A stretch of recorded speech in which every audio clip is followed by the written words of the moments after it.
সংবিধান বাঁচাও দেশ বাঁচাও স্লোগানে ত্রিপুরা তপশিলি জাতি সমন্বয় সমিতির উদ্যোগে আগরতলায় পালিত ডক্টর বি.আর. আম্বেদকরের ১৩৬তম জন্মজয়ন্তী। সংবিধান বাঁচাও দেশ বাঁচাও এই স্লোগানকে সামনে রেখে যথাযোগ্য মর্যাদায় ডক্টর বি.আর. আম্বেদকরের ১৩৬তম জন্মদিবস পালন করল বামপন্থী সংগঠন ত্রিপুরা তপশিলি জাতি সমন্বয় সমিতি। মঙ্গলবার আগরতলা সিটি সেন্টারের সামনে এক অনুষ্ঠানের মধ্য দিয়ে ভারতীয় সংবিধানের প্রণেতাকে শ্রদ্ধা জানানো হয়। এদিন অনুষ্ঠানের শুরুতে ডক্টর বি.আর. আম্বেদকরের প্রতিকৃতিতে পুষ্পার্ঘ্য অর্পণ করে গভীর শ্রদ্ধা নিবেদন করেন ত্রিপুরা তপশিলি জাতি সমন্বয় সমিতির নেতৃবৃন্দ। এই কর্মসূচিতে উপস্থিত ছিলেন ত্রিপুরা তপশিলি জাতি সমন্বয় সমিতির সাধারণ সম্পাদক তথা সিপিআইএম দলের প্রাক্তন বিধায়ক সুধন দাস, সিপিআইএম পশ্চিম জেলা কমিটির সম্পাদক রতন দাস সহ অন্যান্য নেতৃত্ব ও কর্মী সমর্থকেরা। ত্রিপুরা তপশিলি জাতি সমন্বয় সমিতির সাধারণ সম্পাদক তথা প্রাক্তন বিধায়ক সুধন দাস বক্তব্য রাখতে গিয়ে বর্তমান সময়ে দেশের গণতান্ত্রিক কাঠামো ও সংবিধান রক্ষা আম্বেদকরের আদর্শের প্রাসঙ্গিকতা তুলে ধরে বলেন, দেশের বর্তমান পরিস্থিতিতে সংবিধানের ওপর যে আঘাত আসছে তা রুখতে আম্বেদকরের দেখানো পথই একমাত্র পথে।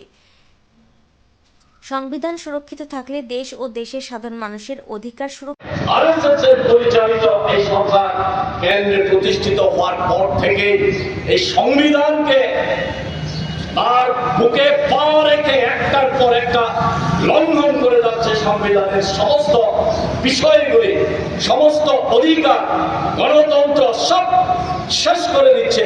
শুধু তাই না, তারা ভাবনা হচ্ছে এই সংবিধান পরিবর্তন করতে হবে।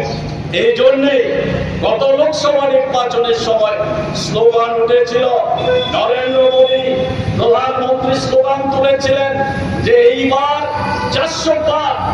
কারণ আমাদের দেশের সংবিধান পরিবর্তন করতে গেলে আমাদের দেশের সাংসদদের ৩ ভাগের ২ ভাগের সমর্থন দরকার, আর এই সংখ্যাটা প্রায় ৪০০-এর কাছাকাছি। এই জন্যে এবার ৪০০ পার এই স্লোগান তুলেছিলেন।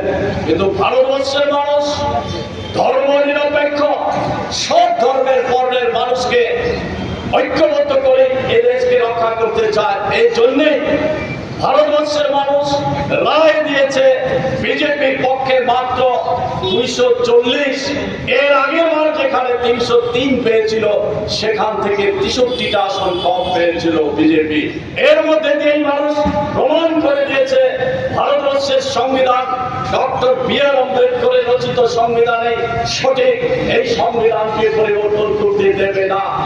এই জায়গার মধ্যে চেষ্টা করছে এই সংবিধান পরিবর্তন করার জন্য। শুধু তাই না, এই সংবিধানে পিছিয়ে পড়া অংশের মানুষ, তপশিলি জাতি, তপশিলি উপজাতি, ওবিসি, তাদের জন্য সাংবিধানিক যে অধিকার এখানে প্রতিষ্ঠিত হয়েছে, সংরক্ষণ, শিক্ষা, অর্থনৈতিক উন্নয়নের প্রশ্নে যে সুযোগগুলি ছিল, দিনের পর দিন সেগুলিকে সংকুচিত করে নিয়ে আসছে। থেকে বিক্রম কর্মকারের report, crime press, Bengal news.